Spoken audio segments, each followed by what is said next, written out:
Jackson. On behalf of my co-hosts Isaac Simpson and Maria Perry, I'd like to welcome you to this episode of Short on Shorts. Our special guest reviewer this week is writer and actor Ryder Strong, best known as Sean Hunter on Boy Meets World. And today we're reviewing the documentary I Am Yupik, directed by Daniele Anastasion and Nathan Golon. Make sure to check it out before watching our review. The link is in the description below. Enjoy the movie and our review. Kevin's pick is I Am Yupik by Daniele Anastasion and Nathan Golon, produced for ESPN's 30 for 30. It follows a 16-year-old Alaskan teenager as he leaves his tiny village and travels hundreds of miles across the tundra to compete in a basketball tournament. It's a heartfelt, classic sports documentary that follows one team as they try to win glory. Kevin, what spoke to you about this one? For years and years and years, I had this debate with my wife about why sports were important. And this movie sort of, I would say, maybe too literal of a way, too direct of a way, spells it out. Sports are important because they give people things to cheer about. They give people hope. They give people a sense of community. And I don't know, maybe it's just a phase that I'm going through. But the fact that there's no irony to this, there's no sarcasm, it's completely earnest. It says something really important about about looking towards the future, having hope for the future, but also not forgetting your past and the importance of staying rooted in your past to a certain degree and being paying respect to who came before you. I have to say, and I don't know whether this was intentional, but there were a lot of subtle and not so subtle jabs at colonialism that I really appreciated and that I think is a story that has to keep getting told in as many different forms as possible. People need to be aware of what happened before them and make sure that they learn from the mistakes of the past and they don't repeat them. And so that pretty much sums it up, I guess.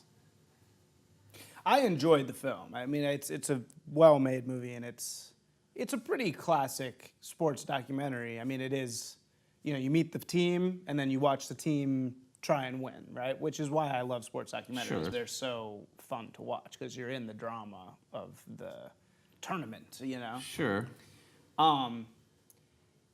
The one thing, I guess, from a storytelling standpoint that I took issue with is I don't think we delved enough into our hero, who was sort of this one kid. Byron. Yeah.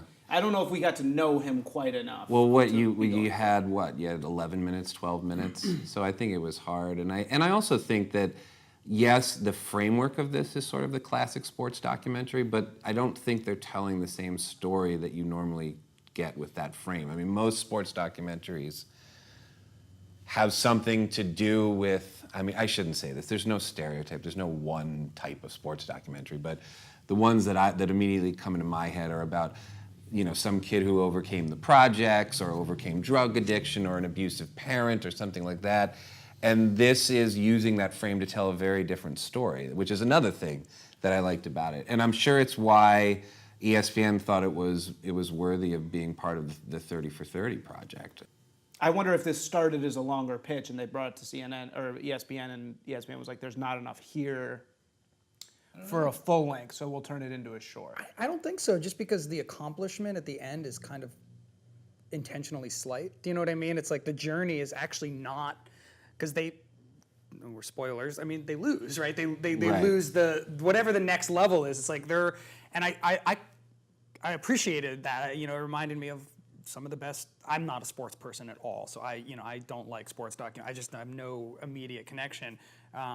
But I like it when people lose, and that's part of the story. And Right. in fact, losing in this case was the most uplifting moment, because then the last clip is just them singing, Sure. and you're like, that's badass. Like it is what you're saying, the community building. Right. For me, the whole short is about that moment when they're all celebrating their win before they go on to their loss, and it's just one of those moments you see all the time. like every football game, everyone gathers around and throws the Gatorade and cheering, and I just don't care. Like I just never care about that moment because I never am rooting for a team.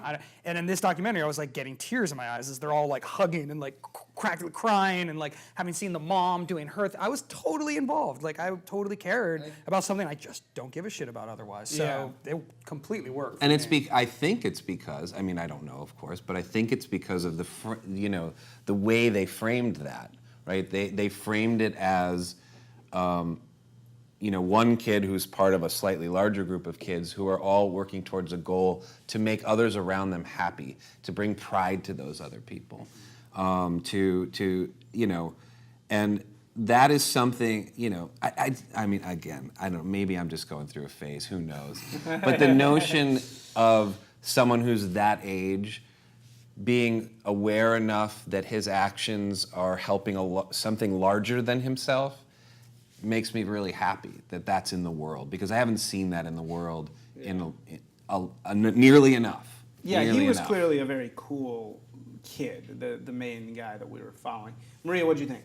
I'm kind of the opposite of you, because as soon as I saw that the kid was like, oh, I know that the whole community is expecting us to win, I was just like, that's so much. That's so much pressure. You're a 16-year-old. Just go calm down, play some video games. It'll be okay. You wanted him to play video games instead of basketball. I'm not a sports. I'm not a Get sports inside. person. Do you see how cold outside it is? Get inside and get on that PlayStation. Exactly. We're counting on you.